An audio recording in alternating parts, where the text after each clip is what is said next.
Hello दोस्तों, आज हम इस वीडियो में देखेंगे बल। यानी बल कहते किसे हैं। तो बल वह बाह्य कारक है जो किसी वस्तु को प्रारंभिक अवस्था में परिवर्तन करता है या परिवर्तन करने की चेष्टा करता है, बल कहलाता है।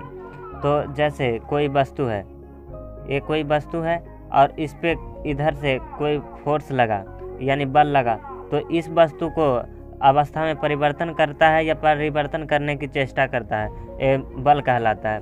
जैसे मान ले कि एक कोई वस्तु है, इसको इधर से बल लगाकर इसे इधर खींच लिया जाए तो यह अपने अवस्था में परिवर्तन हो सके यहाँ ये वस्तु यहाँ होगा, ये वस्तु यहाँ आ गया होगा, तो ये परिवर्तन हो गया या परिवर्तन करने की चेष्टा किया, ये क्या कहलाता है? तो बल कहलाता है। उसके बाद फिर आते हैं बल। बल एक सदिश राशि है, इसका एसआई मात्रक न्यूटन होता है। बल एक सदिश राशि है, इसका एसआई मात्रक न्यूटन होता है। उसके बाद आते हैं अब संतुलित बल, असंतुलित बल। तो संतुलित बल सीधा जब कोई वस्तु है उसमें दोनों तरफ से समान बल लग रहा है, यानी दोनों तरफ से समान बल लग रहा है जब कोई वस्तु है। यदि इस वस्तु में इधर से भी 5 न्यूटन बल लग रहा है और इधर से भी 5 न्यूटन बल लग रहा है, तो दोनों तरफ से समान बल लग रहा है, तो इसमें कोई परिवर्तन नहीं होगा, यही संतुलित बल कहलाता है। अब इसकी परिभाषा देख लेते हैं। यदि बल का एक समूह किसी वस्तु पर लगकर उसमें कोई त्वरण उत्पन्न करता है तो कोई त्वरण उत्पन्न नहीं करता है, बलों का संतुलित बल कहते हैं।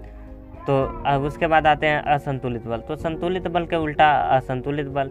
जैसे कोई भी वस्तु है, सपोज डेट मान लिए कोई वस्तु है और उस वस्तु पर ये वस्तु है, इस वस्तु पर कोई अलग अलग फोर्स लगा हो सके, इधर से लगा हो 5 न्यूटन, इधर से 5 न्यूटन लगा हो, इधर से 2 न्यूटन लगा हो, तो बल तो दोनों तरफ से लगा, लेकिन दोनों तरफ से समान बल नहीं लगा, इसलिए ये जो वस्तु है इधर की ओर मूव करेगा 3 न्यूटन के बल से, तो एक का क्या कहलाता है? असंतुलित बल कहलाता है।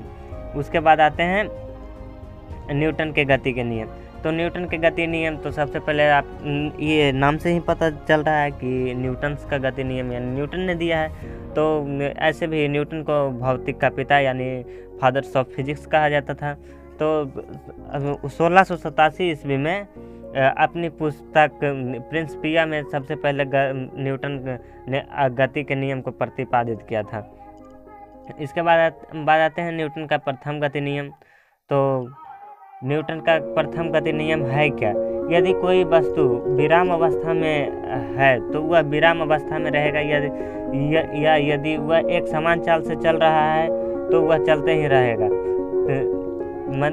नहीं रहना चाहता है जब तक कि वह उस पर कोई बाहरी बल लगकर उसकी अवस्था में परिवर्तन ना करे। जैसे कि देखिए, कोई जैसे यहाँ से इसको समझने के लिए सबसे छोटी सी एग्जांपल लेते हैं। यहाँ एक गिलास लेते हैं और गिलास में एक काट रख देते हैं, इसके ऊपर एक सिक्का रख देते हैं, तो पता चलता है कि दोनों का दोनों क्या है, दोनों का दोनों विराम अवस्था में, और इधर से एकाएक इस पे फोर्स लगा, तो ये तो इधर से फोर्स लगने के कारण ये जो कार्ड रखा हुआ है एक कार्ड आगे चला जाएगा, लेकिन सिक्का इसी में गिर जाएगा। इससे यही पता चलता है कि जो वस्तु जौन सी अवस्था में था वही अवस्था में रहना चाहता है। तो न्यूटन का प्रथम गति नियम हो गया। या उसका दूसरा एग्जाम्पल है, यदि देखिए कोई गाड़ी है और जैसे आप साइकिल चला रहे हो, साइकिल को यदि उस पर बल ना लगे, यदि ब्रेक ना लगाएं तो वो सीधा अपनी समान गति में चलते रहना चाहता है, वही हो गया। उसके बाद फिर आते हैं न्यूटन के सेकेंड गति नियम। तो ये और उसके बाद इसमें कुछ और है, जैसे न्यूटन के प्रथम गति नियम को ही गैलीलियो के नियम या जड़त्व का नियम कहते हैं। उसके बाद आते हैं संवेग। तो न्यूटन के द्वितीय गति नियम को समझने से पहले हमें संवेग को समझना पड़ेगा, यानी मोमेंटम को। तो किसी बल के द्रव्यमान तथा संवेग के गुणनफल को उस वस्तु का संवेग कहते हैं। जैसे कि कोई वस्तु है, उसका द्रव्यमान और उसके वेग के गुणनफल के क्या कहते हैं? संवेग कहते हैं। तो संवेग बराबर होता भी है द्रव्यमान वेग गुने द्रव्यमान। उसके बाद आते हैं, तो हमने संवेग देख लिया। उसके बाद आते हैं न्यूटन के दूसरे गति नियम। तो न्यूटन के दूसरे गति नियम किसे कहते हैं? तो किसी वस्तु के संवेग में परिवर्तन की दर उस वस्तु पर लगे बल के समानुपाती होता है और यह परिवर्तन उस बल की दिशा में होती है। यह न्यूटन के F बराबर ma, न्यूटन के द्वितीय गति नियम। आप समझिए। अब आते हैं न्यूटन के तृतीय गति नियम या तीसरा गति नियम। तो न्यूटन से थर्ड लॉ ऑफ न्यूटन के तीसरा गति नियम। तो तीसरा गति नियम किसे कहते हैं? प्रत्येक क्रिया के बराबर प्रतिक्रिया होता है, परंतु उसके विपरीत दिशा में होता है। जैसे कि यदि ऐसा ना होता तो हम कोई दीवार है, यदि इस दीवार पे मुक्का मारते हैं, कोई यदि घुसा मारता है, तो देखते हैं जिधर यदि इस दीवार पे इधर से घुसा मारता है तो दीवार यानी मुक्का हाथ में भी चोट लगता है। तो कारण यही है कि क्रिया के प्रतिक्रिया। ऐसे इसके समझने के लिए एक सिंपल सा उदाहरण लेते हैं। जैसे कि मान ले रॉकेट है, तो रॉकेट में क्या होता है? जब ये रॉकेट चलता है तो ये सपोर्टेड दिवाली में हम लोग रॉकेट छोड़े ही होंगे, ये रॉकेट है, तो रॉकेट ऐसे नहीं उड़ता है। तो जैसे मान ले कि इसमें जैसे ही इसको जलाते हैं, सिंपल सी पटाखा की बात कर रहे हैं, ये इसको जलाते हैं तो इधर से जितना फोर्स ये अर्थ पे लगाता है यानी अपने सतह पे लगाता है, उतना ही फोर्स इस पे लगाता है। इस कारण ये गति में आता है। यही न्यूटन का तीसरा गति नियम है, क्रिया के विपरीत प्रतिक्रिया। इसका एग्जाम्पल है जैसे बंदूक से गोली चलाने वाले को पीछे धक्का लगाना, रॉकेट चलना। अब आते हैं उसके बाद संरक्षण का सिद्धांत। तो ऐसे भी कहा जाता है ला कंजर्वेशन ऑफ मोशन, तो मोमेंट। उसके बाद फिर आते हैं, अब देखते हैं संवेग यानी संरक्षण का सिद्धांत।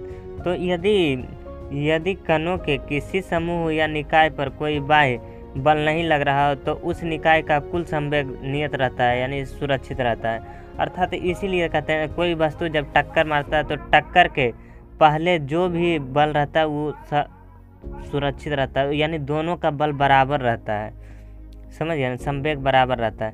यही संवेग का संरक्षण का नियम होता है। उसके बाद आते हैं फिर आवेग यानी impulse.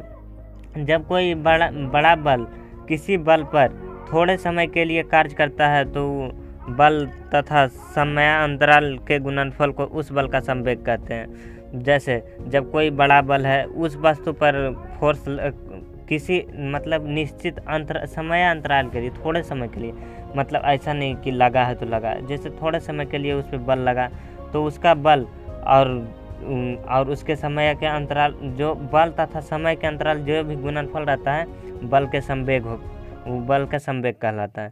Thank you so much.